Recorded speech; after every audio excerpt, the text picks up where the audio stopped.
Linha de Frente.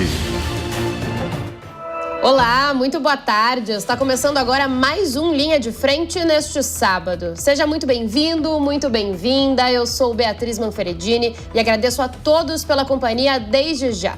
No programa de hoje, nós vamos debater alguns dos assuntos que agitaram o Brasil e o mundo nessa semana. E que agito, hein? Tem destaque para a tensão entre Tarcísio e Flávio Bolsonaro, os arrombos de Trump pelo mundo e os dados alarmantes de assassinatos pelo país. E olha essa bancada que me acompanha hoje. Temos por aqui a advogada e conselheira da OAB de São Paulo, Thaís Cremasco, também a jornalista e especialista em comunicação estratégica, Ellen Brown, a psicóloga Alessandra Petralha e a advogada especialista em compliance, Luciana Gaston. Timaço, hein, meninas? Boa tarde. Obrigada mais uma vez por comparecerem à bancada feminina do Linha de Frente. E quero começar falando de política e de Brasil para a gente já começar com clima daqueles, clima quente, como tá desde o início do ano, não sei nem se parou em algum momento, para falar a verdade. A indefinição eleitoral do governador de São Paulo, Tarcísio de Freitas, começa a ficar explícita para aliados de Flávio Bolsonaro. O governador, nessa semana, decidiu que iria adiar a visita que faria o ex-presidente Jair Bolsonaro, que segue preso na Papudinha, em Brasília. Na data, Tarcísio alegou que teria que cumprir a agenda em São Paulo e que não iria descuidar do Estado.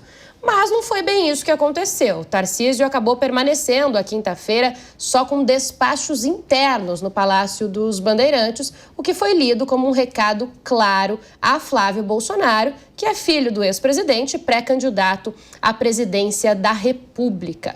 O próprio senador, Flávio Bolsonaro, afirmou que o encontro seria justamente para reforçar a importância da candidatura de Tarcísio à reeleição aqui em São Paulo. Ou seja, a visita na cadeia deixaria de ser um gesto de solidariedade com um amigo e aliado para se tornar um evento político explorado por Flávio. O governador não gostou, se estressou, entendeu que isso era uma ameaça e intimidação e tenta se desvencilhar de uma possível posição de peão no tabuleiro do clã Bolsonaro. Foi quente, portanto, essa semana, quando o Tarcísio deixou a agenda ali aberta, porque os despachos internos, o entendimento de aliados é que ele poderia fazer isso em outro momento, ou até mesmo do próprio escritório do governo de São Paulo em Brasília, como já fez muitas outras vezes. Por isso, então, esse entendimento de um recado que ele não quer ceder a essas pressões. Ellen, não querer ceder às pressões, é só um incômodo passageiro, na eleição passa, ou será que Tarcísio está tentando mesmo se desvencilhar do bolsonarismo?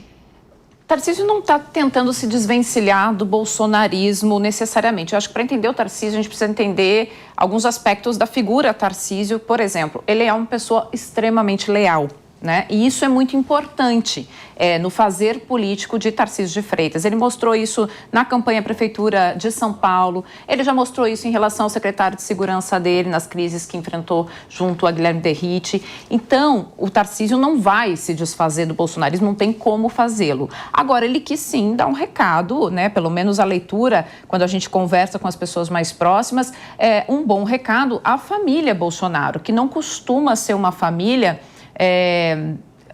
respeitosa ao tratar pessoas que elas consideram de alguma maneira ameaça, né? Então, assim, Tarcísio é uma figura importante no tabuleiro eleitoral para 26 e o que me pareceu esse gesto dele foi justamente tentar pontuar isso, que ele precisa e ele merece respeito ao ser tratado neste tabuleiro eleitoral.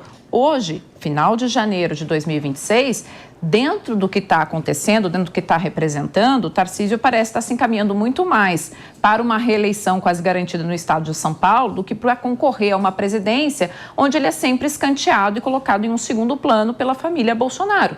E o que ele está dizendo é o seguinte: eu sou importante, o Flávio precisa mais de mim do que eu dele, porque, afinal, uma campanha nacional não acontece sem o peso do estado de São Paulo, e em o estado de São Paulo, o Tarcísio está muito bem avaliado, e me parece que foi isso que ele tentou pontuar ao longo desta semana, quando cancelou essa visita a Brasília. E, inclusive, existe essa leitura no Palácio dos Bandeirantes dessa... Nunca é suficiente o que Tarcísio coloca ali como demonstração, de alinhamento, de apoio. O entendimento é que ele já deu pelo menos 3 declarações à imprensa dizendo que apoiaria Flávio no momento certo, que para ele é lá para o fim do ano, já em momento realmente eleitoral. Agora, Thaís, será que também isso não facilita e é uma tentativa, além de colocar esse ponto, como a Ellen colocou, de jogar essa decisão realmente da eleição mais para frente? Bom, enquanto se coloca a decisão da eleição mais para frente, a esquerda já tem o nome certo. Então, esse tempo que é perdido com toda essa discussão pode ser fatal para concorrer à eleição. E quando a Ellen traz essa ideia, né, que eu concordo com ela, que o Tarcísio não vai abrir mão do apoio do clã bolsonarista, é verdade.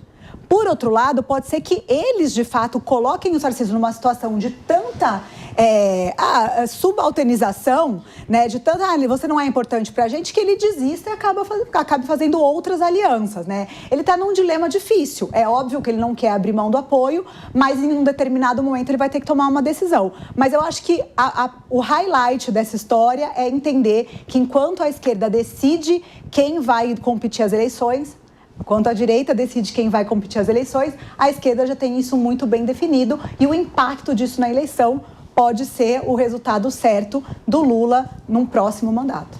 Agora eu vou aproveitar essa fala da Thaís para fazer uma provocação para a Luciana, porque isso em cenário nacional. A esquerda tem, então, um player já colocado, mas no estadual, pelo menos aqui em São Paulo, eles estão esperando a definição do Tarcísio, né? Sim, em São Paulo estão esperando a definição do Tarcísio. Porém, eu vejo que o desgaste que aconteceu ali do Tarcísio com a família Bolsonaro, acho que ele está cansado, porque cada hora é uma rasteira daqui, outra dali. Ele tem que, parece que, engolir que ele tem que apoiar do jeito que a família Bolsonaro quer.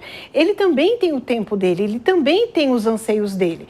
E o Tarcísio, ele está conseguindo prospectar-se para fora de São Paulo. Então, ele hoje está muito mais próximo ao centrão do que o próprio Flávio. Então, tem todo um trabalho que está sendo feito por parte dos bolsonaristas, da família Bolsonaro, para que o Flávio cresça nas pesquisas. No entanto, o Tarcísio, ele não é uma ficha ali, uma carta fora do jogo eleitoral. Então, ele está se reservando. Eu acho justo isso que ele está fazendo, porque ele também tem que mostrar que ele é um político forte. Porque se amanhã ele resolve deixar de concorrer ao governo do Estado para sair para concorrer ao governo federal, ele tem que mostrar que ele é uma pessoa de pulso. Então, assim, eu acho que o Tarcísio ele começou a incomodar além da conta. Todo mundo esperava que saiu o candidato apoiado pelo Bolsonaro e o Tarcísio ia dizer amém e ok. E não, ele está na dele aguardando o momento certo. Alessandra, dá para a gente analisar que Tarcísio está levando aí, tentando uma independência e isso pega para o eleitorado? Ou a população brasileira, a gente pode dizer que talvez não preste tanta atenção nisso nesse momento e seja algo que realmente fique mais para frente? Eu acredito que a população está prestando atenção cada vez mais em política e tem sim essa divisão, principalmente aí da direita. O Lula só crescendo nas estatísticas, mesmo com tudo que a gente vê, que a população reclamando do aumento do consumo, nas prateleiras do supermercado, mas a população fica realmente dividida. E aí, né? Eu vou pelo certo ou vou pelo duvidoso? É isso que acontece. Olha, e tem pesquisa eleitoral saindo a rodo, né? Ainda falta um tempo para a eleição, mas cada vez mais essas pesquisas também começam a ser importantes, não só para a população, que decide muito o que vai fazer a partir desses números, principalmente de última hora, mas principalmente para os partidos que usam como termômetro. Então, uma delas, divulgada nessa semana, apresenta um recorte sobre o cenário para a disputa pela presidência da República. O presidente Lula segue em primeiro em todas as sondagens feitas para o primeiro e também para o segundo turno. Então, como favorito, continua. Mas outros dados chamaram a atenção, como, por exemplo, o crescimento de Flávio Bolsonaro. A gente vai acompanhar aí na tela. No cenário em que o senador é o principal candidato da direita, ele tem 35%, contra quase 49% das intenções de voto em Lula. Depois, a gente tem um recorte com o Tarcísio. Nesse, o governador marca pouco mais de 28% e o presidente Lula fica com 48%. É interessante ainda a gente analisar também a rejeição, que é altíssima para quase todos os candidatos, tem números muito similares. Olha só, Jair Bolsonaro tem 50% de rejeição, quase o mesmo de Lula, com 49,7%. Flávio Bolsonaro, Renan Santos, Michele Bolsonaro, Nicolas Ferreira, Ciro Gomes, todos pontuando aí acima de 43%. Já com um pouco acima de 40% de rejeição, aí aparecem outros nomes também nesse destaque que a nossa produção preparou. Temos ali, olha, Romeu Zema, Eduardo Leite, Tarcísio de Freitas e Ronaldo Caiado. Os únicos que têm rejeição abaixo de 40% são Ratinho Júnior e também Fernando Haddad. Já nas análises de segundo turno, Lula venceria. Mas aí teria uma vida um pouco mais complicada contra Jair, Michele e Flávio Bolsonaro. Assim como também contra Tarcísio. São disputas, então, bem mais apertadas do que em outros cenários. A situação do petista fica um pouco mais tranquila quando a gente muda, então, esses fatores. Contra Caiado, Zema, Ratinho Júnior e Eduardo Leite, Lula tem aí maior vantagem, teria uma eleição com maior tranquilidade. Muitos números, né, meninas, pra gente analisar. Eu queria primeiro puxar para a Alessandra mais um pouquinho sobre rejeição. Sim. Rejeição, a gente fala muito que define eleição, porque quando alguém diz que rejeita esse candidato, não votaria nunca, jamais, dificilmente essa pessoa troca de posição? Dificilmente essa pessoa troca. Por quê? Porque é exatamente o que você disse, Bia. A questão de ser algo emocional. As pessoas estão votando muito mais pela raiva, aversão ao candidato, do que realmente ver as condições desse candidato à presidência e suas políticas públicas. Então, eu digo o seguinte, as pessoas estão cansadas, ou da direita ou da esquerda, de tudo isso que os políticos têm feito nos últimos anos, dos discursos, das ideologias, e está faltando realmente aquela pessoa que a gente quer ver, né? A população quer ver esse comportamento que ao invés de ser contraditório, não, é uma pessoa que realmente é leal, que ela vai em favor da população e realmente tem ali, né, ações concretas beneficiando a todos. Nesse cenário, a Thaís está pedindo para falar. Thaís, faz algum sentido a gente ficar discutindo tanto, por exemplo, Flávio ou Tarcísio, já que tem rejeições próximas? Ou não? Deveria estar, de repente, discutindo uma pessoa com uma rejeição muito menor no caso da direita? Eu sei que vocês querem falar de rejeição, mas quando a gente olha para os índices de aprovação do governo Lula e entendendo que o Lula é um candidato que é populista e sabe lidar com acordos, sabe lidar com a forma de alterar essa rejeição, eu acredito que o Lula ganha no primeiro turno, e ainda tem muitas pautas que ele pode surfar para conseguir isso. Banco Master, toda a situação do INSS, tudo o que está acontecendo no STF. Então, o Lula tem ainda um espaço muito grande de mudar essa rejeição, porque isso não é uma coisa estática, e a gente não pode esquecer que o índice de aprovação de um governo que está há tanto tempo governando um país é bastante alto ainda. Então, eu não acho que o problema da eleição vai ser a rejeição do Lula e acredito que ele ganhe no primeiro turno. Achei polêmico. Luciana, quero ouvir. Gostei. Também gostei. Não concordo. Eu acho que o que está faltando aqui é a organização da direita. Agora, o Lula, ele tem um alto índice de rejeição. A Thaís falou, citou o Banco Master, a gente tem aí o outro banco que também agora está com problema. A verdade é uma só. Eu quero ver o Lula explicar, às vésperas das eleições, para o povão que está começando a sofrer, que estão tendo seus benefícios cortados, que não estão tendo acesso ao dinheiro do INSS, os desvios todos que foram feitos.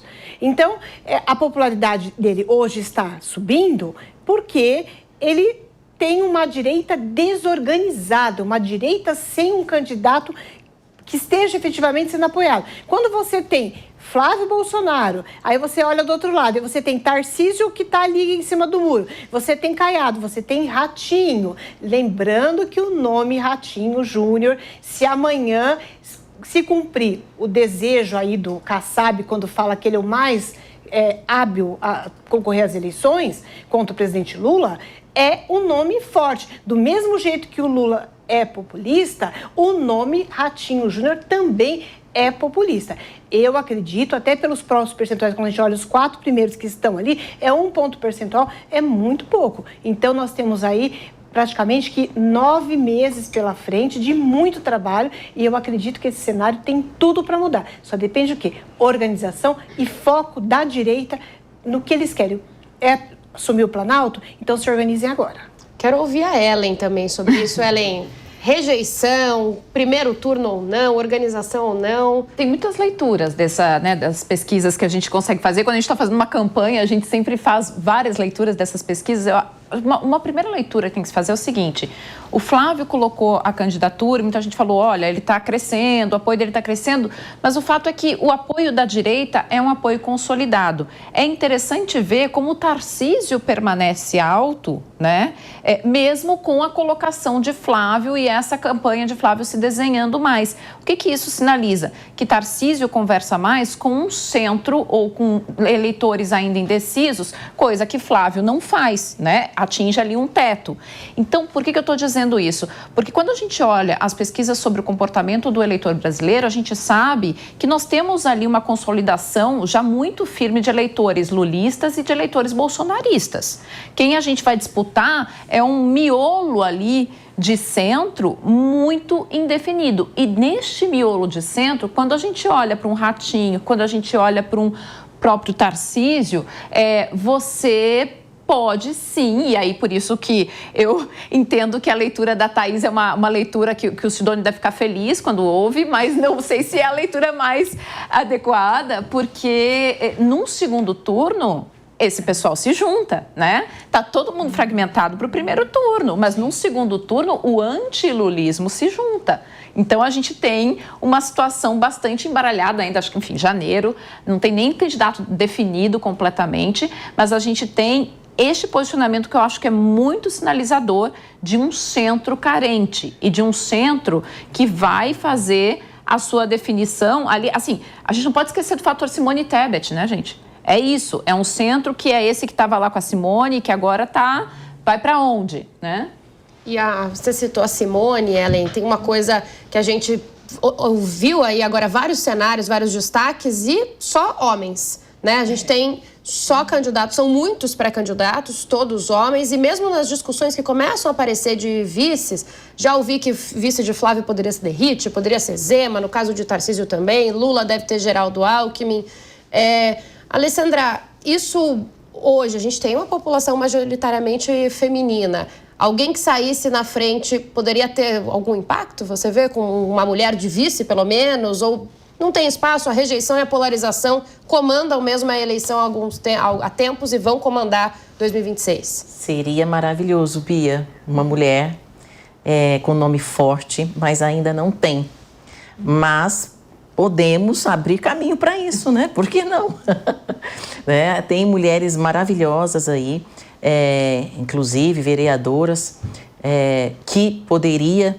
Mas não sei se é o momento. Nesse momento atual de tanta polarização, ainda não sei se chegou, né?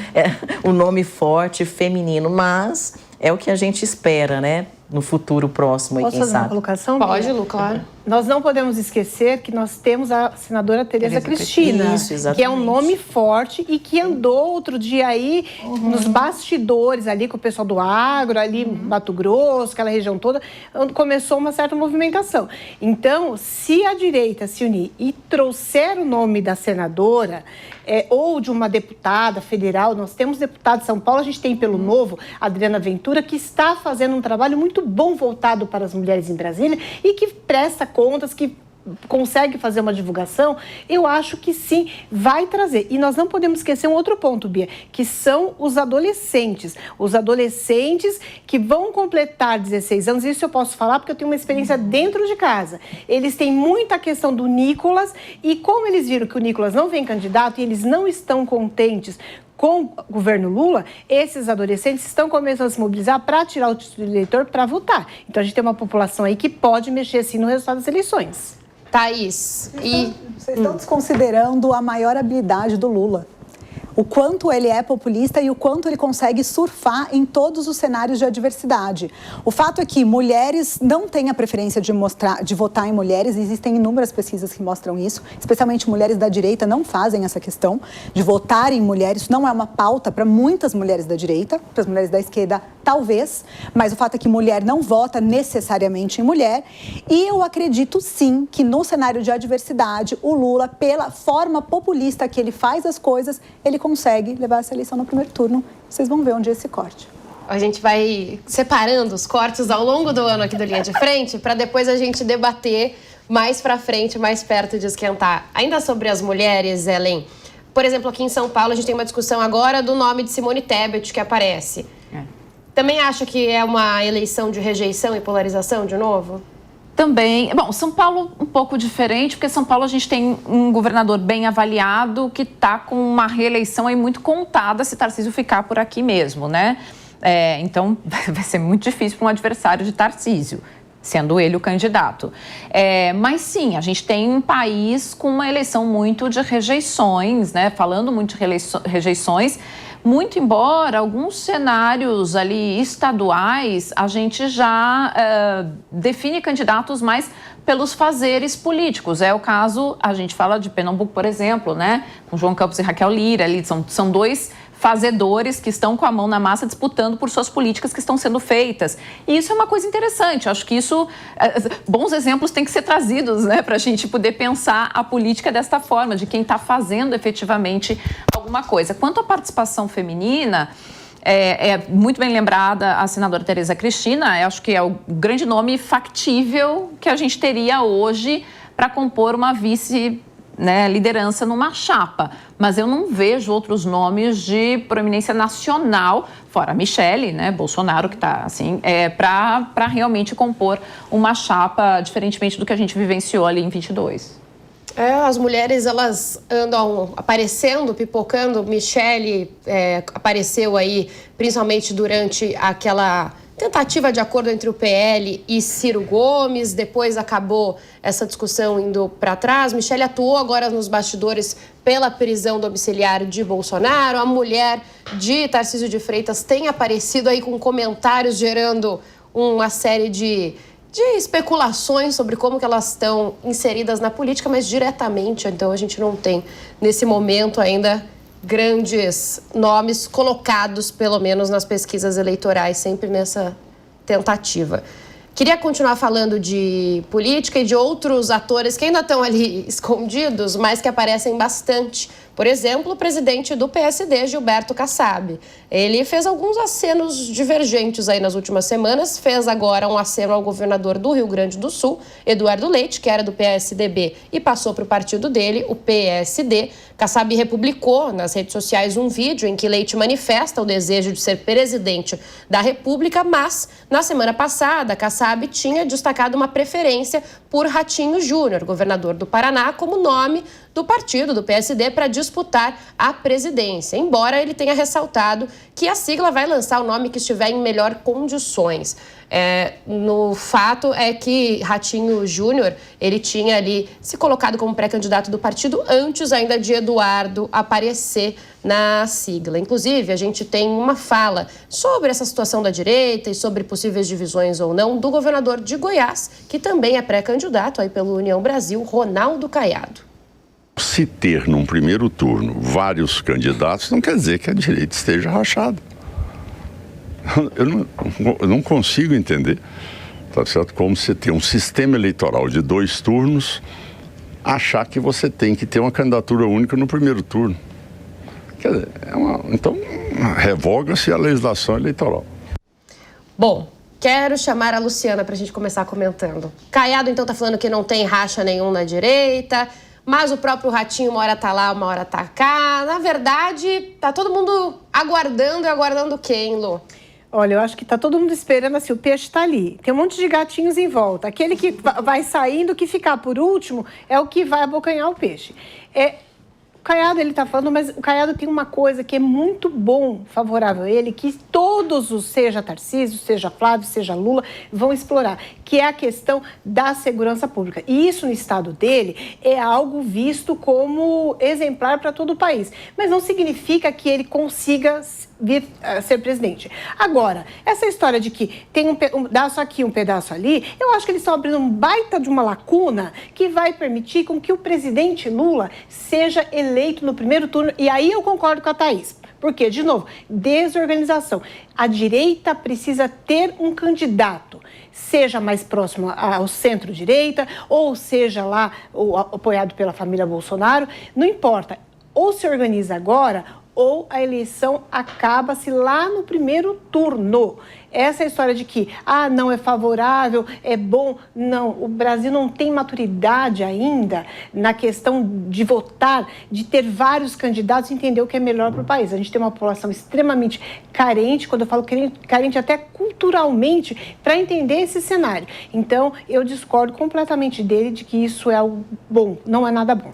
Thaís, e Kassab, hein? Ele, claro, tem ali 2 pré-candidatos, mas para onde ele apontar pode mudar bastante, pode influenciar bastante os rumos da eleição, não pode? Sim, pode mudar os rumos da eleição, mas eu também, junto com a Luciana, entendo que essa fala dele de dizer não é porque não temos um candidato definido, isso significa dizer que vocês não têm organização, que não tem candidato definido, e enquanto isso a popularidade do Lula só vai crescendo, né? Os resultados de tudo que ele está fazendo estão aparecendo. Então, é um fato que não ter um candidato específico e essa indefinição vai trazer um benefício para o presidente Lula nas próximas eleições. Se eu fiz a Luciana concordar comigo, qualquer pessoa pode concordar, acredita. E olha que são muitas linhas de frente juntas, talvez a primeira vez, não sei. Primeira vez, outro dia eu concordei com a Maria também. Ellen, bom, Kassab já tinha dito que apoiaria Tarcísio se ele sair. Mas num cenário que a gente não tenha Tarcísio, tenha Flávio e Lula, o que será que acontece com o Kassab? Eu acredito que o Kassab ele define mais a eleição no jogo parlamentar do que no jogo executivo, né? Ele assim, uma grande disputa de poder ali, a gente já falou isso algumas vezes, né? Ele e Valdemar da Costa Neto, que é o presidente do PL, estão ali disputando muito, é um grande poderio no Congresso Nacional. E aí eu acho que o Kassab tem uma boa capilaridade. Agora, em termos de executivo, ele tem uma boa leitura. O quanto ele vai conseguir influenciar, não sei. É interessante porque esse aceno entre Ratinho Júnior e Eduardo Leite é um aceno que ele faz desde que ele trouxe e fez esse movimento que está sendo muito bem sucedido de trazer governadores para o PSD, de ganhar força nos municípios, né, em várias instâncias. Então, ele fica nesse jogo de pode ser Ratinho, pode ser Eduardo. Quando a gente sabe que, na verdade, assim, na prática mesmo, entre os dois, Ratinho Júnior é quem teria uma condição de disputar um centro. Aí, o Eduardo, ele é um candidato com um discurso perfeito, é um candidato que tem uma postura ali, eu acho que a intelectualidade brasileira, né, pensa como uma postura perfeita ali do centro, daquele antigo PSDB, mas infelizmente, aí eu acho que a nossa psicóloga aqui pode inclusive atestar, isso não desperta paixões, isso infelizmente não move o voto final, então o Ratinho ficaria muito mais concreto. Agora me permite, eu não sei se eu concordo com as duas. O Caiado, gente, é o homem que chegava de cavalo branco nas cidades do interior quando disputou a eleição da presidência da República lá em 89. Ou seja, é uma pessoa com tanta de experiência, assim, ele é bem vivido na política. E essa fragmentação da direita, muito embora, sim, confirme uma bagunça, ela não necessariamente desqualifica uma direita, porque é o que a gente, assim, num segundo turno vai estar todo mundo junto, o antilulismo vai estar junto. O Lula pode ganhar no primeiro turno. Acho pouco provável, porque ainda assim é uma fragmentação muito grande, mas de uma força grande também no país. Então, tendo a concordar mais com o Caiado, assim, enquanto você tiver uma pauta da direita, 5 candidatos dentro da pauta da direita, batendo todo dia nas redes sociais, na TV, no rádio, para o eleitor, a força dessa pauta continua grande, né? Do antilulismo continua grande. Então, não sei se isso vai atrapalhar tanto, assim, essa desorganização atrapalha tanto. Lembrando que a gente viu ali na pesquisa, então, Lula tem cerca de 49% de rejeição, Jair Bolsonaro 50% e Flávio e pessoas aí ligadas também, rejeição batendo, então, ali acima dos 47%. Bom, se um dos assuntos mais relevantes das últimas semanas tem sido a eleição de 2026 aqui no Brasil, globalmente, a gente tem falado sem parar de Donald Trump. Seguem várias tensões, né, que rondam o presidente norte-americano, mas uma delas é a tensão em torno da Groenlândia. Donald Trump descarta o uso de força para tomar a ilha, mas exige a abertura imediata de negociações para que o território passe justamente para a mão dos norte-americanos. A nova fala foi feita em Davos, na Suíça, onde estão reunidos os principais líderes globais para o Fórum Econômico Mundial. Trump afirmou que a Groenlândia é de interesse central para a segurança dos Estados Unidos. Pouco antes, o francês Emmanuel Macron garantiu: a Europa não vai facilitar e está disposta ao confronto. Nos bastidores, os europeus cogitam usar uma arma bem conhecida de Trump, a economia. Eles planejam aplicar sanções e tarifas. Mais um ano, então, falando de tarifas e sanções. Né, Alessandra, a gente fala muito disso aqui com você sempre. Quando a gente fala entre a população, entre eleitorado, entre políticos, de mexer no bolso, a coisa pode mudar um pouco, né? Com certeza. E falando agora de Trump, né, que ele governa por traços ali, a gente sabe que é um líder de comportamento típico de narcisista mesmo, né? Que governa pela tensão. Então, é territorial, ele quer dominar, então isso tudo gera ali realmente um medo, né? Uma certa desestabilização econômica também. Bom, Luciana, o que a gente pode esperar das próximas ações de Donald Trump? Complicado, né? A gente nunca consegue prever, porque de manhã ele é de um jeito, na hora do almoço é de outro, à tarde é de outro. Trump, ele olha somente para vencedores. Ele não olha para derrotados. E ele não quer ser um grande exemplo de ser uma pessoa derrotada. Quando ele fez promessas de governo e ele falou, vou tomar a Venezuela, vou tirar o Maduro, ele venceu. Agora ele precisa ali blindar os Estados Unidos, colocar todo o seu armamento necessário ali para proteger os Estados Unidos da Rússia. E aí ele não vai entregar isso para o seu povo lá, cumprir essa promessa de governo, porque ele cresceu nos últimos tempos nos Estados Unidos, nesse mandato, quando ele está cumprindo mais aquilo que ele tem falado e ele está entregando, ao entregar, a popularidade dele cresceu.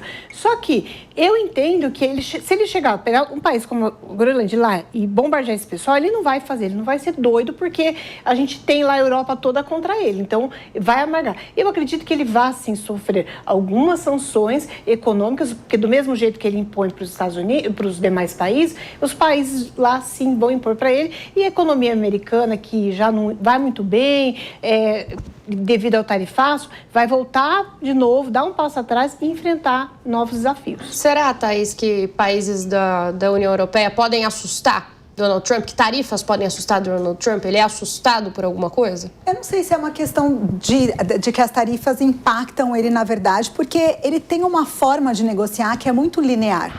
Ele ameaça, depois ele recua.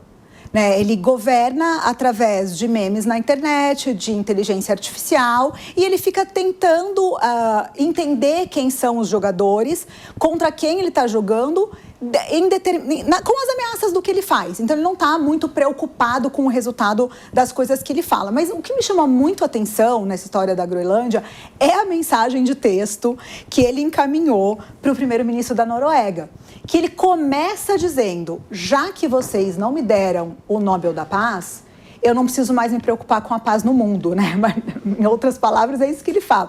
Então, gente, veja a ideação egóica de uma pessoa que está falando sobre um território e começa a mensagem dodói, dizendo, nossa, vocês não me deram o Nobel da Paz, estou muito chateado com isso, agora vocês aguentam o que tiver que aguentar. Então, eu não sei se ele governa por medo, eu acho que ele é um grande jogador nesse sentido. Ameaça, vê o que acontece, toca o terror e, dependendo da resposta, ele decide o que ele vai fazer.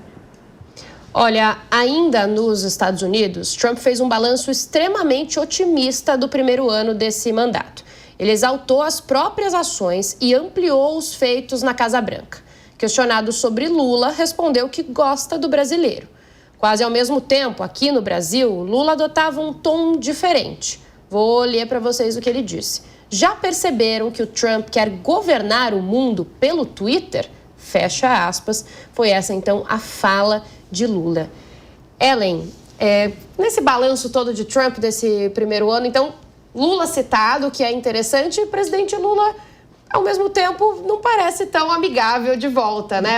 É uma estratégia? O Lula soube, e assim, acho que houve uma série de críticas ali no início, quando houve a imposição do tarifaço, né, da paralisia da diplomacia brasileira, mas ao fim e ao cabo o que se mostrou é que o Lula foi quem soube como lidar com o Trump, né, mantendo a sua altivez, não sendo subserviente. Então, ele soube, e parece que ele está sabendo ler o Trump melhor do que o Trump o lê.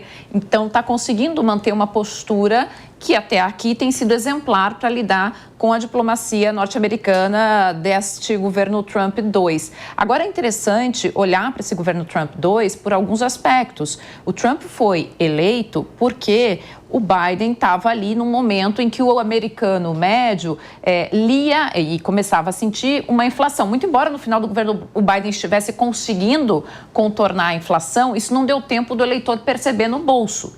E o Trump não está conseguindo responder isso, né? Ele não está devolvendo um poder de compra para o eleitor americano. E é diferente um americano ter que pagar um suco de laranja extremamente caro da gente que já está acostumado com inflação e tarifa em tudo que a gente consome no Brasil, né? Isso é uma sensação muito forte. O que eu quero dizer com isso é, durante um ano de governo, o Trump fez uma série de ameaças que não se concretizaram, voltou atrás em todas elas, gritando vitória, porque é assim que ele age, mas, ao mesmo tempo, ele não está entregando para o eleitor aquilo que ele prometeu e nós temos uma midterm elections aqui este ano. Então, ou seja, é uma eleição que acaba mudando completamente o cenário ali da governabilidade. Então, me parece que este é o grande cenário para a gente olhar este ano, assim, até quando ele consegue blefar. Porque nós temos um Congresso que pode, de repente, paralisá-lo mais para frente. Claro, aí tem outra questão que os próprios democratas também estão muito paralisados no seu discurso, mas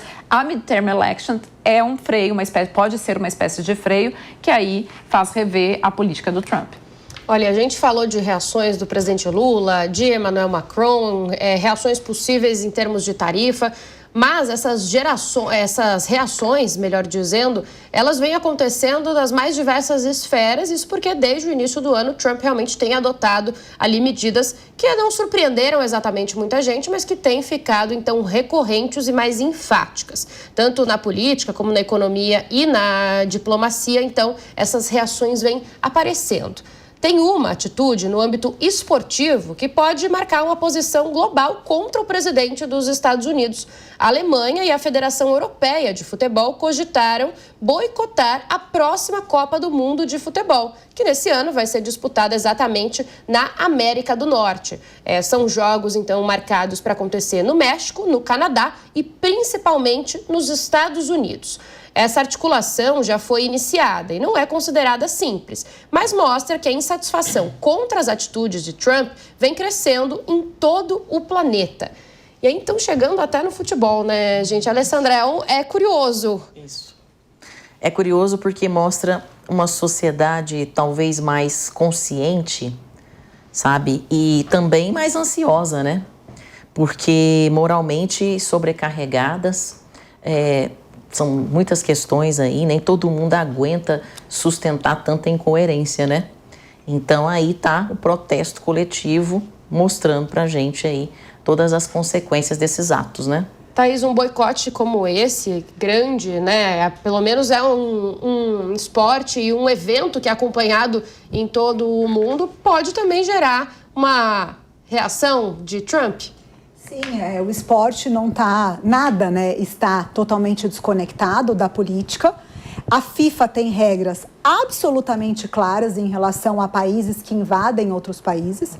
Os Estados Unidos, né, podem querer usar um eufemismo, mas invadiu a Venezuela e raptou o presidente da Venezuela. Goste você ou não do que ele fez, tecnicamente foi isso. E a FIFA, ao se colocar de uma forma divergente do que o próprio protocolo dela determina, deixa de aplicar um recado importante para a sociedade de que o futebol não é isento, né, nem de racismo, nem do combate ao racismo, nem do combate a violências globais. Então, já que a FIFA não se posicionou, que a comunidade internacional e os países se unam para fazer o boicote. Bom, quero virar um pouco a página, sair agora também do cenário internacional e voltar para o Brasil, mas não para falar exatamente de política, e sim de violência. O Brasil teve uma redução no número de mortes violentas pelo 5º ano seguido. Mesmo assim, houve mais de 34 mil assassinatos no país em 2025. Segundo o Ministério da Justiça, o dado representa uma redução de 11% em relação ao ano anterior. Bahia e Rio de Janeiro são os estados com os piores números de assassinatos. Mas Ceará, Pernambuco e Alagoas têm os piores dados por cada 100 mil habitantes. Esse cenário nacional é um bom exemplo de como a segurança pública deve estar no centro das atenções neste ano eleitoral. E aí, Luciana, claro, então, a gente já tem falado muito isso, né, dessa possibilidade de a segurança pública estar em foco, mas tem uma coisa importante que mesmo com redução de alguns dados, há uma sensação de insegurança muito forte em todo o país, né? Cada vez mais, né? Porque você hoje sair na rua é um problema. Você estar dentro de casa, dependendo de onde você mora, é outro problema. No Rio de Janeiro, a pessoa morre de bala perdida dentro da sua casa. São Paulo é vítima de latrocínio no trânsito. Aí você vai para o Nordeste, além de crimes que levam a vida fatal, é turista sendo agredido. Eu acho que o Brasil está cada dia pior na questão segurança. Então, o grande ponto hoje que nós temos existem projetos, existem medidas, ações, mas ações efetivas, que não são criadas para inglês ver em período eleitoreiro, em período de pré-campanha, e que são entregues lá na frente, que não sejam utilizadas para o desvio de verba pública. Então, a gente precisa ter um foco, precisa ter um controle, precisa ter realmente uma metodologia de governança na temática segurança pública. Então, assim, cada vez mais o Brasil está no cenário internacional como um dos países mais violentos do mundo, reduziu. Tá, mas você pega na Bahia, são 3.900 vítimas fatais, só no ano de 2025. Aí, seguido por Piauí, Pernambuco, Ceará, que são estados onde o crime organizado tomou conta. Você chega no estado do Ceará hoje, no aeroporto, dentro da aeronave, você recebe a mensagem de que não é para pegar táxi ou Uber que não seja credenciado do próprio aeroporto. Olha que ponto nós chegamos. Há um impacto na vida das pessoas, há um impacto na economia, porque há uma redução de turistas. O Brasil é um país que vive muito pelo turismo. Então, assim, eu acho que tem muito a ser feito. Ellen, essa questão da segurança e dos números maiores ainda estarem no Nordeste podem significar uma tensão maior política nesses estados com foco nesse tema? Podem significar uma exploração maior desse tema nos estados, que, sobretudo quando a gente pega, por exemplo, Bahia, que é um estado que está sendo administrado pelo PT há muito tempo, pode ter certeza que a direita vai usar isso, e até porque a direita tem um desempenho melhor ao falar, ao discursar sobre a pauta da segurança pública, então vai ser uma bandeira política. Agora, a segurança pública, ela é um tema latente no Brasil já há alguns anos, há pelo menos uns 5 anos. Ela virou um tema político-eleitoral muito forte já na campanha municipal de 24 e ela é algo muito interessante porque ela está muito baseada na sensação. Quando a gente pega os dados, efetivamente não piorou a segurança pública do Brasil, ela não está pior do que ela já foi algum dia, né? A gente tem redução no crime contra a vida, que é uma coisa que realmente assusta. Agora, se roubam meu celular caminhando na rua, é isso que eu sinto. Porque é isso que vai chegar no meu grupo em 5 minutos e todo mundo vai estar falando que não dá para andar na minha vizinhança. Sim. É essa a sensação. Quando você conversa com governadores que fizeram boas políticas com gestão, como pontuou a Luciana, você pega Espírito Santo, você pega Rio Grande do Sul, você pega Goiás, governadores de matizes políticos diferentes, né? Bem diferentes, mas que fizeram a lição de casa, o que tem que ser. Pega ali a zona de calor, onde está tendo crime, vamos botar a polícia ali, vão trabalhar questões de política de Estado também e melhoraram seus índices. Mas pergunta para a população desses estados se elas sentiram que melhorou, se essas populações sentiram que melhorou. Elas não sentem. Então, essa é uma pauta efetivamente baseada em discurso, o que é muito ruim, porque você acaba se desconectando a realidade, né, do que o que sente o eleitor. Ela é uma pauta de discurso e, nesse sentido, sem sombra de dúvidas, ela é uma pauta para a direita sambar. Bom, ainda sobre segurança pública, tem mais um dado, e um dado triste, inclusive, que a gente vem falando nas últimas semanas, aliás, nos últimos meses com recorrência aqui no Linha de Frente. Em 2025, 4 mulheres foram assassinadas por dia no Brasil. Foram 1.470 casos de feminicídio, o maior número da história desde que esse crime foi tipificado. Esse número não considera os registros no estado de São Paulo em dezembro, que ainda não foram atualizados no Ministério da Justiça. Desde 2015, 13.400 mulheres foram assassinadas no Brasil, uma média superior a 1.300 crimes por ano. E o pior, esses dados ainda são subestimados, porque muitas vezes esse crime de ódio contra a mulher é registrado como um homicídio comum. Thaís, queria falar um pouco com você sobre isso. A gente tem falado, então, recorrentemente, né, desse tema. E é curioso que acho que esse é um tema, a gente falava agora da violência, do roubo de celular, aparece menos ainda, né? O feminicídio como uma questão tratada em planos de governo, em planos eleitorais. Além de ser um crime que é menos tratado, ele também não se relaciona muito com a questão de segurança pública especificamente, porque parece que o feminicídio ele não se comporta como um crime comum. Enquanto a gente fala sobre punição, legislação, aqui no Brasil nós temos uma das leis mais modernas do mundo de combate à violência contra a mulher. Essas legislações de combate à violência contra a mulher vêm se intensificando a cada ano. E ainda assim, os feminicídios só aumentam. Então, veja, não é uma questão pura e simples de legislação. É também uma questão cultural, social, mas não dá tempo de esperar que a sociedade mude para que nós passemos a não morrer mais 4 mulheres ao dia.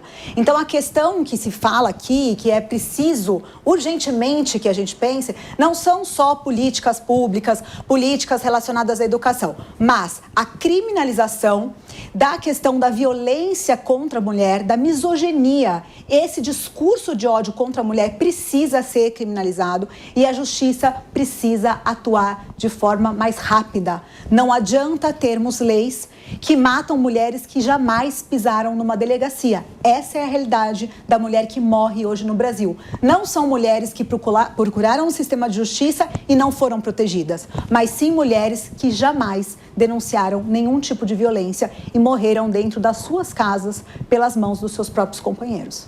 Queria lembrar que nos últimos dias, a exemplo, o empresário Sérgio Narras, de 61 anos, foi condenado pela morte da esposa em São Paulo em 2002. Ele foi preso na Bahia, já tinha sido condenado, melhor dizendo, e foi preso só agora na Bahia, então muitos anos, mais de 20 anos depois. Narras foi considerado culpado em todas as instâncias pela morte de Fernanda, assassinada a tiros no apartamento em que eles moravam. Ele era considerado foragido desde 2025. E aproveito para chamar a Alessandra sobre isso, para a gente usar esse caso até de exemplo de como a gente também tem uma questão muito forte cultural, né? Ainda desse entendimento de que o homem tem gerência sobre a mulher.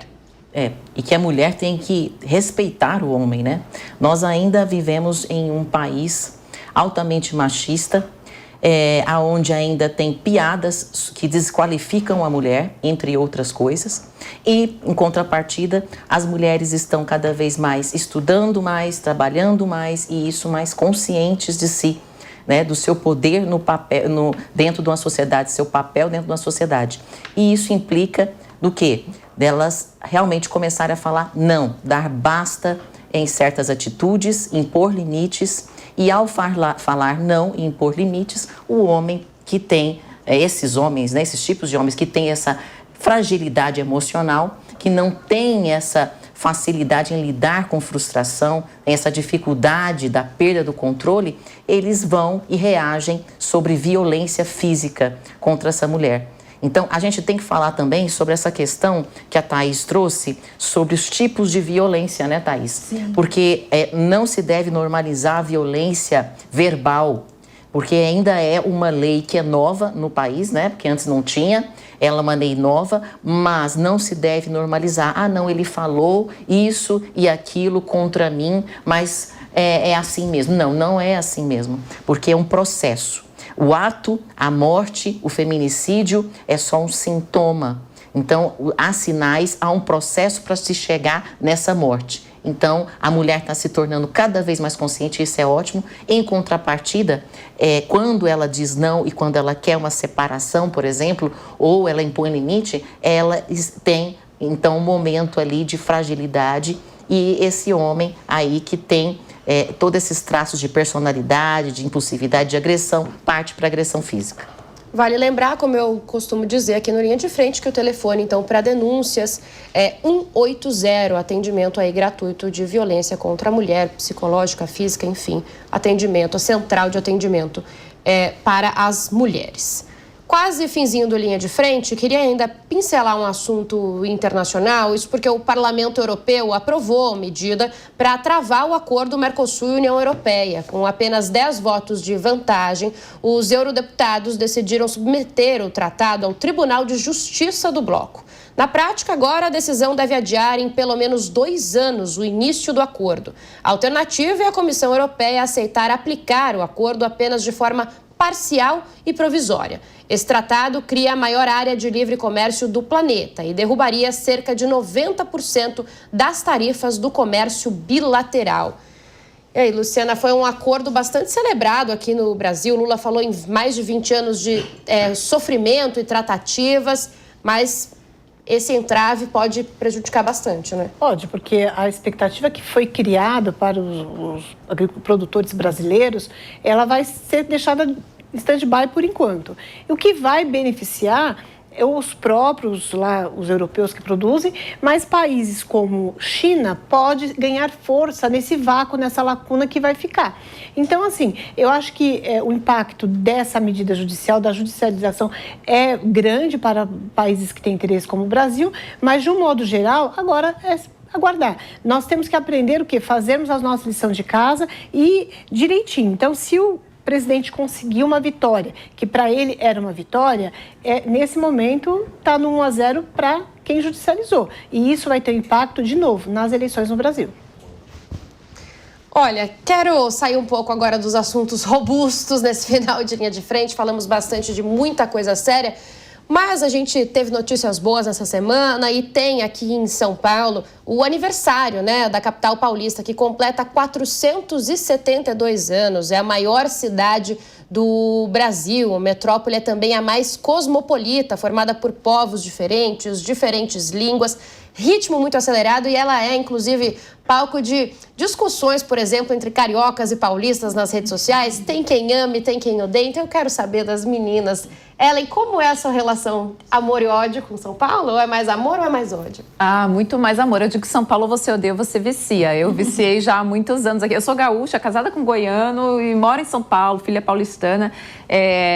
Quando eu cheguei a São Paulo, eu ouvi uma frase que eu acho que define a cidade muito bem. Ninguém te pergunta de onde é que você vem. Todo mundo te pergunta o que você faz. Se você faz bem, você consegue fazer em São Paulo. Acho que São Paulo é essa cidade cosmopolita que é muito incrível, assim, que isso deveria ser exemplo para muitos lugares hoje no mundo, né? Se você consegue exercer bem o seu fazer, se você tem vontade, aqui você faz. E isso é incrível de São Paulo. Alessandra, e esse mote do estamos sempre acelerados, o tempo inteiro correndo, é algo que a gente internalizou, assim, que todo mundo já vive mesmo acelerado? Ah, sim, com certeza. Todo mundo já vive assim em São Paulo, né?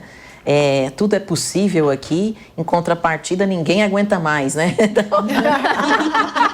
É o amor e ódio que a gente está falando, né? Tudo é possível, mas ninguém aguenta mais. O amor e ódio. Assim, eu amo São Paulo, vim em 2021, sou nascida em Campinas, mas fui criada em Minas, né? Mas eu sempre quis vir para São Paulo, vim em 2021, eu amo São Paulo, fiz de tudo para vir aqui, então eu amo essa cidade, gente, onde me abriu as portas. Estou aqui na Jovem Pan, né, como visita sempre, acho que já é a 5ª ou 6ª vez, não sei. Então, eu amo as pessoas aqui, a cidade é maravilhosa, eu só tenho que agradecer.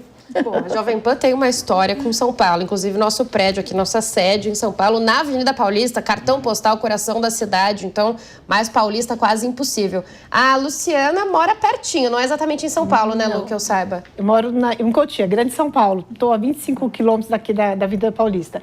Eu tenho uma relação com São Paulo desde muito novinha. Para estudar, na minha cidade, nós não tínhamos um bom curso técnico, nós não tínhamos uma universidade. As primeiras universidades começaram nos anos 2010. Então, tudo que eu fiz desde os 14 anos foi em São Paulo. Eu sou apaixonada por essa cidade. Eu posso viajar o mundo inteiro. Quando eu penso em comer, eu lembro de São Paulo. A melhor pizza está em São Paulo, a melhor massa, a melhor comida japonesa, a melhor comida síria. O que você quiser. São Paulo é uma cidade que funciona 24 horas por dia. tem seus problemas na época da chuva, tem violência, tem tudo, mas eu nunca deixo de vir para São Paulo. Tanto é que 3 vezes dias da semana eu estou aqui durante a semana, sem contar os finais de semana. Então, eu sou suspeita. E você, Thaís? Gente, não queria chegar na minha vez. Eu tô vendo que ela tá Tem que quietinha. escolher amor e ódio. Eu Bom, acho que tá mais pro ódio, no caso da Thaís. eu vou dizer que o Teatro Municipal é maravilhoso e que a festa de comemoração tá maravilhosa, né? Abrindo as bibliotecas, entregando livro, abrindo com a Filarmônica. O Teatro Municipal de São Paulo é incrível, mas dizer que essa cidade é maravilhosa com o tanto de morador de rua, eu sinceramente não consigo, sendo uma pessoa do interior, eu não consigo entender como alguém consegue ser feliz numa cidade onde você olha para a janela e tem sempre alguém dormindo na rua. Então, uma cidade que é injusta, uma cidade que tem uma pobreza gigantesca, eu não consigo amar, apesar de entender que culturalmente São Paulo é sensacional, mas precisa melhorar. Olha, a gente falou de amor e ódio, e quem também desperta amor e ódio, eu vou copiar o nosso editor-chefe que sussurrou aqui no meu ouvido, é o cinema brasileiro. Tem despertado amor e ódio, tem dividido opiniões nas redes sociais, e porque tem entrado na polarização do país, apesar da gente estar falando ali da parte cultural. Mas o filme brasileiro, Agente Secreto, foi indicado em 4 categorias do Oscar 2026. O longa, de Kleber Mendonça Filho, vai concorrer às estatuetas de melhor filme internacional, melhor ator com Wagner Moura e melhor elenco. O anúncio foi feito na quinta-feira e pôs fogo na internet, com brasileiros vibrando e iniciando as campanhas digitais por mais estatuetas para o Brasil, depois do Oscar inédito do ano passado, 2025, com Ainda Estou Aqui, na disputa de melhor filme internacional. Agora, essa é a primeira vez que o Brasil vai concorrer na categoria de melhor ator. Na categoria feminina, o país já tinha 2 indicações anteriores de mãe e filha, Fernanda Montenegro e Fernanda Torres. E ainda tem mais, viu? Além das 4 indicações do filme de Wagner Moura, protagonizado por ele, a festa do Oscar tem também Adolfo Veloso, que foi indicado na categoria Melhor Fotografia por Sonhos de Trem. Bom, então o que eu posso dizer é, anotem aí na agenda. A cerimônia é no dia 15 de março. Os brasileiros, claro, estão preparando um carnaval fora de época. Se no ano passado foi assim, em pleno carnaval, o Oscar naquela época, tinha um monte de gente segurando estatueta nos blocos, vestido de Fernanda Torres, acho que esse ano teremos também uma prévia disso. Meninas, eu tenho 1 minuto para encerrar, mas vocês assistiram? Só para saber, rapidamente. Não assisti. Mas quando os brasileiros são reconhecidos internacionalmente, sabe o que acontece? Autoestima coletiva, né? É isso mesmo. É isso. São essas festas que movem o país, né? É isso. Então, o brasileiro, ele gosta, ele se sente, né, valorizado, simbologicamente dizendo, né? E produzir arte no Brasil é muito difícil. Então, nos deixa assim, enaltecidos com uma coisa tão boa. Então, Lu não viu ainda, Ellen já viu, Alessandra não viu ainda e nem Thaís. Não, vou assistir. Então, ó, final de semana, todo mundo assistindo, inclusive eu, que também preciso assistir ainda. E para você em casa também. Fica a dica, porque tem cerimônia marcada e muita gente fantasiada nos blocos, eu já tô imaginando, viu? Meninas, obrigada pela presença em mais um Linha de Frente. Agradeço, claro, a companhia de vocês também. Até sábado que vem. Tchau, tchau. Linha de Frente. A opinião dos nossos comentaristas não reflete necessariamente a opinião do Grupo Jovem Pan de Comunicação. Realização Jovem Pan.